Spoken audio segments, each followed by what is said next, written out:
The COLA for VA disability recipients is based off of the COLA for Social Security recipients. And that COLA is based off of the Consumer Price Index for urban wage earners and clerical workers, also known as the CPI-W. And so if we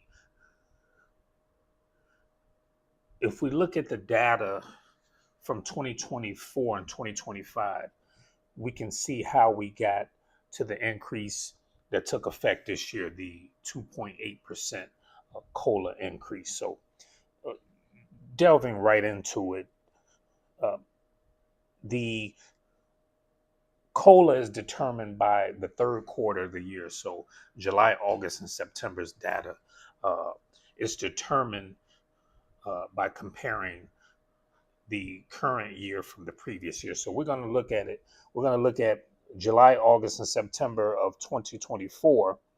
And what we have uh, is just approximating. We'll just say 308, 308, and 309. For 2025, we'll say 316, 317, 318.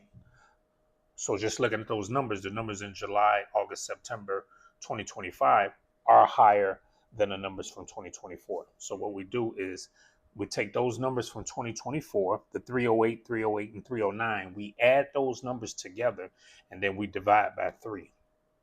We do the same thing for 2025, adding the 316, the 317, and the 318. Add those numbers together, and then we simply divide by 3. Now, we'll get a higher number from 2025 over 2024. Uh, let's just, for simplification, we'll say the number is 317 that we get from 2025. So we take 317 minus the 308 for 2024. 317 minus 308, we'll say is 9 for simplification purposes, but the number is really actually like 8.536. So let's go with the 8.536. We'll take that number that we just arrived at, 8.536, and we divide that number by the lower number, which is from 2024, which is 308. 8.536 divided by the 308 would actually give us a number 2.764%. So the VA doesn't use that. The VA either rounds up or round down. In this case, they would round up to the 2.8%.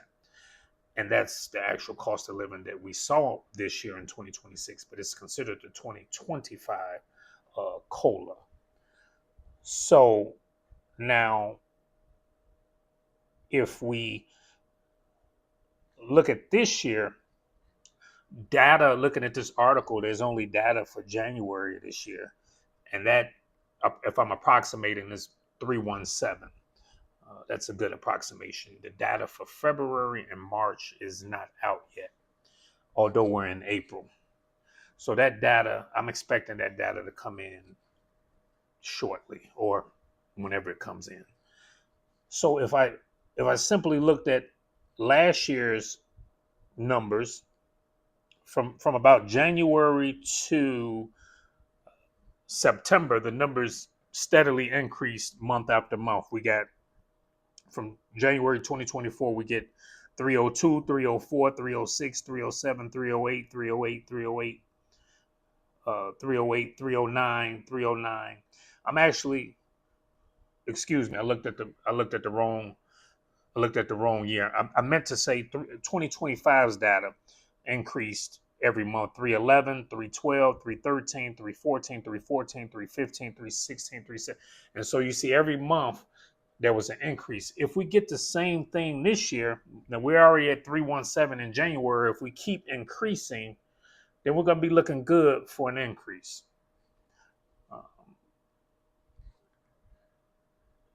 Don't know what the increase may be, but we're looking real good. Now, just to throw something out there, you know, to set expectations. Historically, we have seen where there's been no COLA increase in the year for the years 2009, 2010, 2015. Now, just to touch on why we had no COLA increase for 2009, 2010, after the 2008 financial crisis, inflation dropped dramatically. So where we had 2009, inflation dropped. So that's why there was no increase for that year. Now for 2010, the numbers actually started to pick up in the third quarter, July, August, and September. However, how it's how the COLA is arrived at using the CPI-W, the peak the peak for 2010, although those 3 months was higher than the year before, 2009, it has to be above the peak for the 2008 year, and it was not. So the 2010 numbers for those 3 months for the third quarter was lower than the 2008 numbers. And so that's why you saw consecutive years, 2009, 2010, no COLA increase. And so I looking at the data now, we can I feel good saying we're we're not going to have a year where we have no COLA increase. I can't guarantee that, but just looking at the data. If you like this video, hit the like button and subscribe. Veterans helping veterans.